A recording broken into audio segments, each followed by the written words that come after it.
आदाब नाजरीन, मैं सबिहा तबस्सुम और आप देख रहे हैं 95 उर्दू खबरनामा। सबसे पहले पेश हैं सुर्खियां।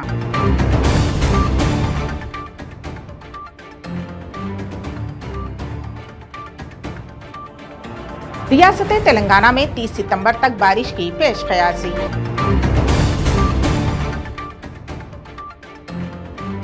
देरीना हल तलब मसाइल की यकसोई के मुतालबे के साथ निजामिया तिब्बी हॉस्पिटल के तुलबा व डॉक्टर्स की भूख हड़ताल।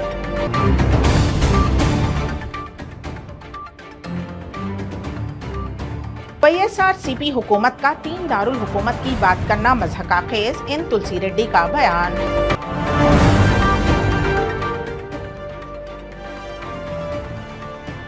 NTR हेल्थ यूनिवर्सिटी का नाम तब्दील करने की मजम्मत करते हुए तेलुगु देशम कायदीन का धरना। और अब खबरों की तफसील। हैदराबाद महकमे मौसमियात के मुताबिक जारिया माह की 30 तारीख तक रियासत तेलंगाना के कई अजला में गरज चमक के साथ तेज बारिश का इम्कान है। बाद अज़ां 1 या 2 दिन तक मौसम खुश्क रहेगा और फिर दोबारा बारिश का इम्कान है। महकमे मौसमियात के अहदेदारों ने बताया कि चहारशंबे को रियासत के अजला आसिफाबाद, मंचिरियाल, जगतियाल, पेद्दापल्ली, जयशंकर, भोपालपल्ली, मुलुगु, भद्राद्री कोत्तागुड़म, खम्मम, नलगुंडा, सूर्यापेट, महबूबाबाद, वरंगल, हनमकोंडा, जनगांव, सिद्दीपेट, यदाद्री भोनगिर, हैदराबाद, मेडचल, वरंगल, रंगारेड्डी, विकाराबाद, मेदक, कामारेड्डी और महबूबनगर में बारिश की पेश क़यासी की गई है।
निजामिया यूनानी तिब्बी हॉस्पिटल चारमीनार में देरीना हल तलब मसाइल की यकसोई के मुतालबे के साथ डॉक्टर्स और तलबा की जानिब से भूख हड़ताल की जा रही है।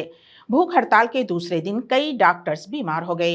एक डॉक्टर हफ्सा शरीफ की हालत तशवीशनाक बताई जा रही है, जिन्हें दवाखाने उस्मानिया मुंतकिल किया गया। इस मौके पर मुतालबा किया गया कि उनके जायज़ मुतालबात की जल्द अज जल्द यकसोई की जाए। PG scholar final year continuously 10 दिन से स्ट्राइक के बाद कल से हंगर स्ट्राइक का कॉल किया गया था। कल भी हंगर स्ट्राइक किए थे, आज भी हंगर स्ट्राइक किए। 10 डेज से कर रहे हैं, बेसिकली 10 डेज से स्ट्राइक चल रहा है, जनरल स्ट्राइक। अभी कल से हंगर स्ट्राइक 24 आवर्स का कॉल ऑफ किए थे। गवर्नमेंट से कंटिन्यूसली मुतालबा करने के बाद आज थोड़ा सा रिस्पांस मिला था गवर्नमेंट का कि सेंट्रल गवर्नमेंट को हमारे हेल्थ मिनिस्टर साहब कुछ लेटर फॉरवर्ड किए, इसके ताल्लुक से रिकमेंड करे।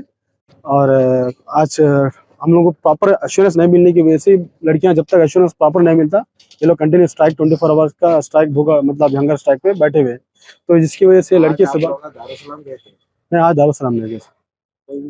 नहीं, आज हमारे पास दारुसलाम से एक साहब भेजे थे, हम लोग MP साहब किसी को भेजे थे, बात हुई उनसे। वो कल भी कुछ हमारा मीटिंग है उस ताल्लुक से। वो बच्चे पूरा वो मीटिंग होने के बाद फाइनल कंक्लूजन हड़ताल करे उसकी तरफ से ये इशू आया जी। इसकी वजह से गिडीनेस आने की वजह से गिरी की लड़की हफ्सा शरीफ है, हाउस सर्जन है। हफ्सा डॉक्टर हफ्सा शरीफ, हाउस सर्जन, इंटर्नशिप। कहाँ के रहने वाले? ये हॉस्टल में रहते जो डिस्ट्रिक्ट, अदर डिस्ट्रिक्ट की है ना। यहाँ पर स्टूडेंट्स है। डॉक्टर क्या बोले आपको? अभी तो स्टेबल है, थोड़ा बीपी और थोड़ा सा लो है, वो आईवी कनेक्ट करे हुआ है, और थोड़ी देर कंटिन्यू होने के बाद ठीक हो जाते हैं बच्चे। मैं गवर्नमेंट निज़ाम यूनानी हॉस्पिटल का हाउस सर्जन हूँ। मेरी एक कोलीग है। हम लोग प्रोटेस्ट कर रहे हैं 10 दिन से यूनानी जनरल हॉस्पिटल में। एनएचएम की स्कीम आई है नेशनल हेल्थ मिशन की तरफ से। इसमें हर मर्तबा यूनानी मेडिकल ऑफिसर्स को, यूनानी मेडिकल के जो जितने भी हाउस सर्जन्स है जो पास आउट होते हैं, उसके बाद उनको उसमें रोजगार के मौके होते थे, जॉब अपॉर्चुनिटी होती थी, लेकिन उसमें से निकाल देने की वजह से सिर्फ आयुर्वेदा को उसमें इंक्लूड किया गया, बाकी तमाम को एक्सक्लूड कर दिया गया। उसमें होम्योपैथी, यूनानी एंड नेचुरोपैथी को एक्सक्लूड करने की वजह से हम लोग वहाँ पर लगातार 10 दिन से प्रोटेस्ट कर रहे हैं। उसमें सडनली ये लड़की जो मेरी कोलीग है अफसर शरीफ, इन्होंने सुबह से कुछ नहीं खाया था, रात में भी कुछ नहीं खाया था। कंटिन्यूअस स्ट्राइक पर रहने की वजह से जिले नलगुंडे के गट्टुप्पल गांव को मंडल करार देते हुए अहकाम जारी किए गए हैं। इस मौके पर मुकामी अवाम ने रियासती वजीर आला के चंद्रशेखर राव, वजीर जगदीश रेड्डी, हल्के इंचार्ज और साबिक रुकन असम्बली के प्रभाकर रेड्डी से इजहार तशक्कुर किया और आतिशबाजी की। बाद अज़ां मिठाइयाँ तकसीम की गईं और जश्न मनाया गया।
रियासत तेलंगाना के जिले निजामाबाद में ड्रोन की मदद से हंगामी हालात में दरकार दवाइयों की हॉस्पिटल रवानगी का आगाज हो चुका है।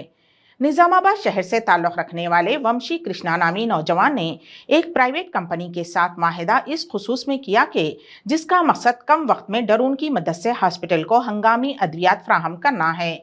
आम तौर पर निर्मल से निजामाबाद जाने के लिए 1 घंटे का वक्त दरकार है, लेकिन आधे घंटे से भी कम वक्त में ड्रोन की मदद से अद्वियात मुकाम पर पहुँचाई जा रही हैं और 2 किलो वजन तक की अद्वियात रवाना की जा सकती हैं।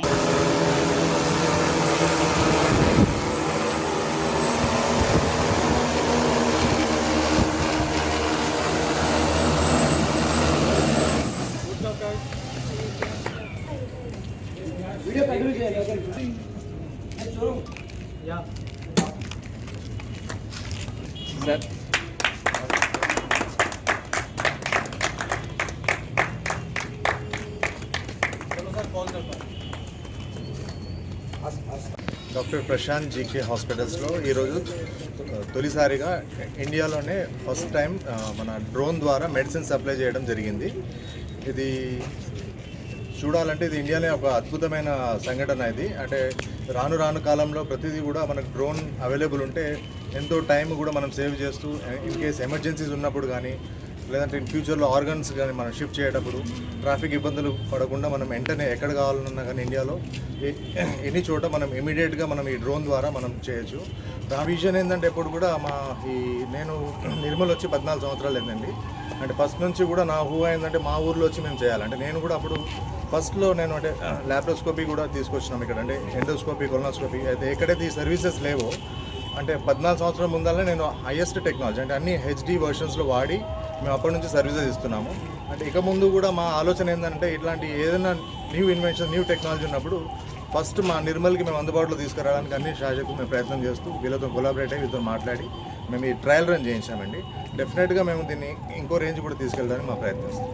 रियासती वजीर इंद्र किरण रेड्डी ने नरसापुर जी गांव की आवाम पर बरहमी का इजहार किया। बदकम्मा साड़ियों की तकसीम के लिए जब वो वहां पहुंचे तो खबल अजीं गांव वालों ने दलित बंधु स्कीम जारी करने के मुतालबे के साथ वजीर के कैंप ऑफिस बिशुमूल कलेक्ट्रेट का घेराव किया। उन्होंने बरहमी का इजहार करते हुए कहा कि दलित बंधु स्कीम के जारी होने तक सब्र करना चाहिए। ఏం చేస్తుంది లేదు అలా 10 లక్షలు రాని ఏ ఖాతాలో పెట్టుకుంటే మనం పూజ చేస్తాం, అవి బాధాపుతో దాన్ని పెట్టాలా. షాప్ నడిపిస్తావా లేకుంటే ఇంకోటి చేస్తావా? 10 లక్షల రూపాయలు మా ఊర్లో కార్లు ట్రాక్టర్ నిలబెట్టి పెడతారు, ఏమన్నా అన్నం పెడుతుంది? అది లేదు. అందుకొరకు నువ్వు ఏం చేసుకొని బతుకుతావు, నీకు అనుభవం ఏమున్నది అది చూపెట్టమంటున్నాం. అది చూపిస్తే బాధాపు ఇస్తాం. ఆ విధంగా ఇప్పుడు 15 మందికి వచ్చింది. 15 మంది కంటే 1,50,00,000 రూపాయలు ఇప్పుడు నర్సాపూర్కి ఇస్తున్నాం. మళ్ళా 2 నెలలు మళ్ళీ 1,50,00,000, మళ్ళా 2 నెలలు మళ్ళీ 1,50,00,000. ఇక ఓపిక లేకుంటే మేమేం చేస్తాం? పోనీ ఎవడో దగ్గరికి అయితే తిరుగుతున్నాం, ఆ దగ్గరికి కొనాలి ఇస్తారు. పోనీ మా దగ్గర రావు, ఆడ తెచ్చుకోపోండి. పోనీ ఒక కేంద్ర ప్రభుత్వం నుంచి తెప్పించుకొని వాళ్ళు బీజేపీలు కదా, ఆ కేంద్ర ప్రభుత్వం దమ్మను దమ్ముంటే ₹1 ఇవ్వనాలను నేను ఇచ్చేటోళ్ళు ఉన్నారా? ఈ చీరలు పంపించినాం, కళ్యాణ లక్ష్మి షాది వారికి ఎవరు ఇస్తున్నాం? ఆ రాష్ట్ర ప్రభుత్వం కేసీఆర్ ఇస్తున్నాడు. వీళ్ళు ఎవరిది ₹1 లేదు. ఈ దళిత మందిలో ఎవరిది కూడా ₹1 లేదు. ఎవరైతే బీజేపీ వాళ్ళు అంటున్నారో బీజేపీ దగ్గరకు తీసుకపో, అప్పుడు చూద్దాం సంగతి తర్వాత. ఇప్పుడు ఇంకా బాగా చెప్పాలన్నా కానీ ఇక చీరలు ఇప్పటికే బాగా సమయం అయింది, మీరంతా కూర్చోండి. ఇప్పుడు ఆ దిలార్పూర్లో శాఖల ఐలమ్మయ్యల విగ్రహం ప్రతిష్టాపన ఉంది, మన ఆడ కూడా చీరలు పంచాలి. కళ్యాణ లక్ష్మి 500కి ఇస్తాం, మళ్ళీ 2 నెలలకి మళ్ళీ 500కి ఇస్తాం, మళ్ళీ వచ్చే సంవత్సరం మళ్ళీ 500. ఇట్లా జరుగుతూనే ఉంటుంది, పోతూనే ఉంటుంది. ఇక దానికి నర్సాపూర్లో ఒక్క మనిషి మిగలకుండా అందరికి ఇస్తాము. మరి ఓళ్ళు తక్కువ పడిపోయారు, ఇలా తక్కువ ఓళ్ళు పడ్డారని మీకు ఓపిక లేకుంటే మేమేం చేయాలా? ఇవ్వకుండా మాట్లాడుకో, మా ఇష్టం ఉన్న వాళ్ళకి ఇచ్చుకుంటాం. నువ్వేంది మాట్లాడుతాను అట్లా? నువ్వు లేదా బాగా లేదా అనుకో, పోతే బయట తీసుకుపోని ఓ బయట.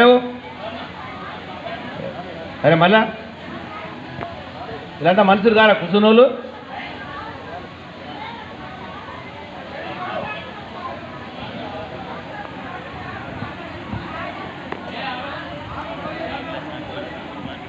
నువ్వు ఇచ్చింది ఎక్కువైతే అట్లనే ఉంటుంది. నిజమా? నువ్వు 10 లక్షల రూపాయలు నీకు ఇస్తే నువ్వు ఏం చేస్తావు కదా చెప్పు. మొదలు నువ్వు చూపెట్టాడా? ఏం చేస్తావు నీకు లేదు. అలా 10 లక్షలు రాని ఏ ఖాతాలో పెట్టుకుంటే మనం పూజ చేస్తాం, అవి బాధాపుతో నేను పెట్టాలా. నువ్వు షాప్ నడిపిస్తావా లేకుంటే ఇంకోటి చేస్తావా? 10 లక్షల రూపాయలు మా ఊర్లో కార్లు ట్రాక్టర్ నిలబెట్టి పెడతారు, ఏమన్నా అన్నం పెడుతుంది? అది లేదు. అందుకొరకు నువ్వు ఏం చేసుకొని బతుకుతావు, నీకు అనుభవం ఏమున్నది అది చూపెట్టమంటున్నాం. అది చూపిస్తే బాధాపు ఇస్తాం. ఆ విధంగా ఇప్పుడు 15 మందికి వచ్చింది. 15 మంది కంటే 1,50,00,000 రూపాయలు ఇప్పుడు నర్సాపూర్కి ఇస్తున్నాం. మళ్ళీ 2 నెలలకు మళ్ళీ 1,50,00,000, మళ్ళీ 2 నెలలకు మళ్ళీ 1,50,00,000. ఇక ఓపిక లేకుంటే మేమేం చేస్తాం?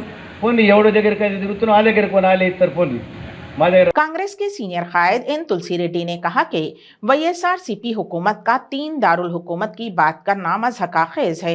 उन्होंने बरहमी का इजहार करते हुए कहा कि आंध्र प्रदेश हुकूमत और रियासती उजरा मामले को जाने बिना ही 3 दारुल हुकूमतों का राग अलाप रहे हैं। तुलसी रेड्डी ने कहा कि जिस इलाके में हाई कोर्ट वाक़ नहीं है उसे रियासत का दारुल हुकूमत नहीं कहा जाता। केरला, गुजरात, राजस्थान, उत्तर प्रदेश, उत्तरांचल, मध्य प्रदेश, छत्तीसगढ़, उड़ीसा, असम और दिगर 13 रियासतों के दारुल हुकूमत से बाहर हाई कोर्ट्स हैं, इसीलिए उन्हें दारुल हुकूमत नहीं कहा जाता। उन्होंने कहा कि केरला हाई कोर्ट कोचीन में है, लेकिन कोचीन को केरला का दारुल हुकूमत नहीं कहा जाता और सिर्फ त्रिवंद्रम जहां रियासती सेक्रेटरीट वाक़ है उसे केरला का दारुल हुकूमत कहा जाता है। तुलसी रेड्डी ने वाईएसआर हुकूमत को कहा कि चाहिए कि वो इस जानिब तवज्जो दें। వైకాపా చెబుతున్న 3 రాజధానుల మాట ఒక నాటకం, వికేంద్రీకరణ పాట ఒక బూటకం. అసలు రాజధాని అంటే ఏమిటి? రాష్ట్ర సచివాలయం ఉన్న ప్రాంతాన్ని మాత్రమే రాష్ట్ర రాజధాని అంటారు. దేశంలో 28 రాష్ట్రాలు ఉన్నాయి. ఒక్కొక్క రాష్ట్రానికి ఒక రాజధాని ఉంది. ఆ విధంగా 28 రాజధానులు ఉన్నాయి. రాష్ట్ర సచివాలయం ఉండే ప్రాంతాన్ని మాత్రమే రాష్ట్ర రాజధాని అంటున్నారు. హైకోర్టు ఉన్న ప్రాంతాన్ని రాజధాని అనరు. దేశంలో 13 రాష్ట్రాల్లో రాజధాని వెలుపల హైకోర్టులు ఉన్నాయి. కేరళ, గుజరాత్, రాజస్థాన్, ఉత్తరప్రదేశ్, ఉత్తరాంచల్, మధ్యప్రదేశ్, ఛత్తీస్గఢ్, ఒరిస్సా, అస్సాం ఇలా 13 రాష్ట్రాల్లో హైకోర్టులు రాజధాని వెలుపల ఉన్నాయి. ఆ హైకోర్టు ఉన్న ప్రాంతాన్ని రాజధాని అనడం లేదు. ఉదాహరణకు తీసుకోర్టు కొచ్చిన్లో ఉంది అని దాన్ని రాజధాని అనరు. రాష్ట్ర సచివాలయం ఉండే త్రివేంద్రాన్ని మాత్రమే కేరళ రాజధాని అంటారు. అదేవిధంగా అసెంబ్లీ భవనం ఉండే ప్రాంతాన్ని రాష్ట్ర రాజధాని అనరు. ఉదాహరణకు మహారాష్ట్రలో ఒక అసెంబ్లీ భవనము ముంబైలో ఉంది, ఒక అసెంబ్లీ భవనం నాగపూర్లో ఉంది. నాగపూర్లో అసెంబ్లీ భవనం ఉందని మహారాష్ట్ర రాజధాని నాగపూర్ అనరు. రాష్ట్ర సచివాలయం ఉండే ముంబైని మాత్రమే రాష్ట్ర రాజధాని అంటారు. కాబట్టి వైకాపా ప్రభుత్వం చెప్తున్న 3 రాజధానులు అనేది ఇది ఒక బూటకం. ఇక్కడ legislative capital, executive capital, judicial capital అని చెప్పేసి చెప్తున్నారు. ఓన్లీ ఎగ్జిక్యూటివ్ క్యాపిటల్ను మాత్రమే రాష్ట్ర రాజధాని అంటారు. కానీ ఇప్పటికైనా ఈ 3 రాజధానుల పాట మానుకోవాలని కాంగ్రెస్ పార్టీ వైకాపా ప్రభుత్వానికి सूचिस्तोंది. एनटीआर हेल्थ यूनिवर्सिटी का नाम तब्दील न करने का मुतालबा करते हुए तेलुगु देशम के कारपोरेटर्स, कायदीन और कारकुनों ने वजीर सेहत वी रजनी को एक याददाश्त पेश की। हब्ल अजीम धरना मुनज़्ज़म किया। इस दौरान जियो की कापियों को नजर-ए-आतिश भी किया गया और गो बैक के नारे लगाए गए। बाद अज़ां पुलिस ने एहतजाजियों को हिरासत में ले लिया। उस एहतजाज में पार्टी कारपोरेटर्स जी सांबा शिवाराव, एम प्रसाद, पी साई बाबू व दिगर ने हिस्सा लिया। Go back, go back. Go back, go back. Rajni, go back. Go back, go back. Rajni, go back.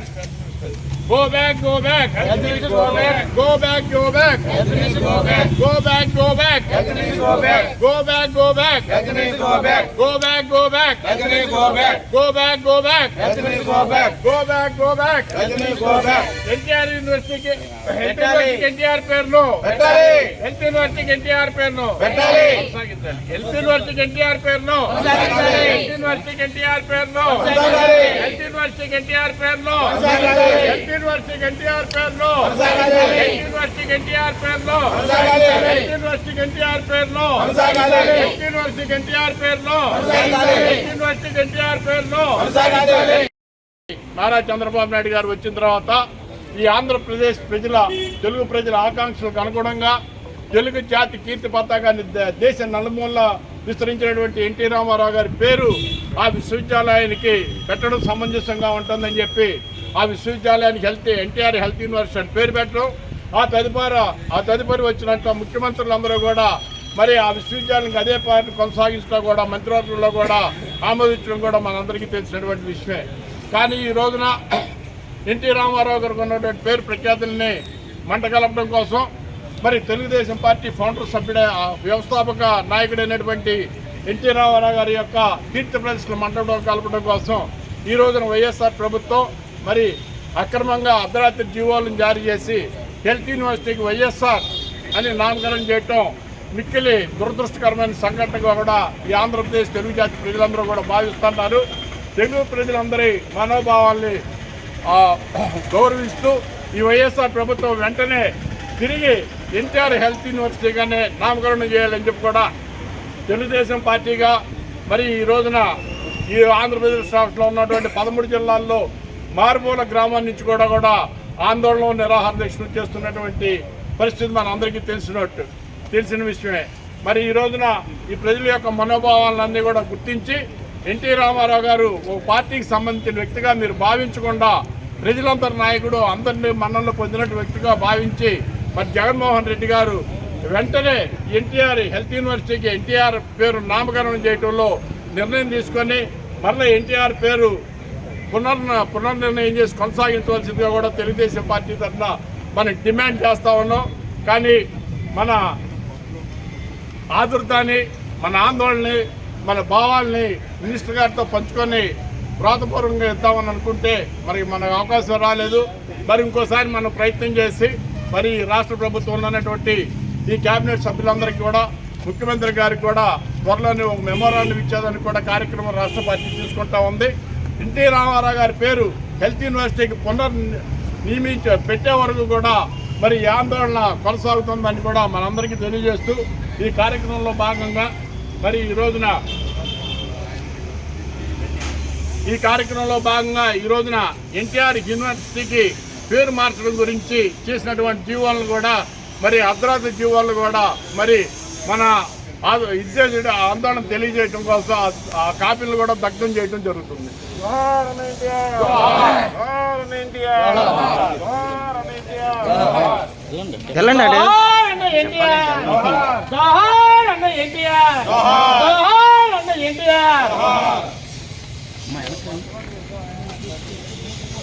ఫోటోలు తీరా, వీడియో తీస్తున్నా.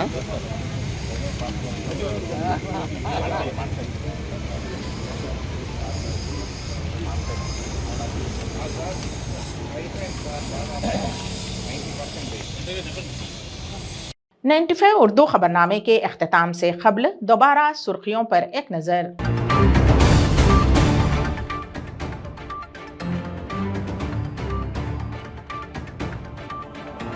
रियासत तेलंगाना में 30 सितंबर तक बारिश की पेश क़यासी।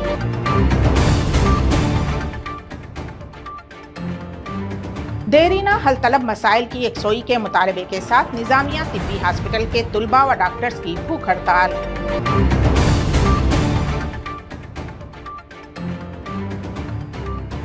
YSRCP हुकूमत का 3 दारुल हुकूमत की बात करना मज़हकाखेज़, इन तुलसी रेड्डी का बयान।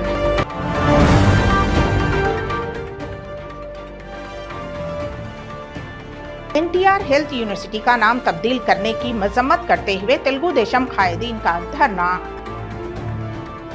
इसी के साथ ही 95 उर्दू खबरनामा यहीं पर इख्तिताम पजीर होता है। तो दीजिएगा सबिहा तबस्सुम को इजाज़त। अल्लाह हाफिज़।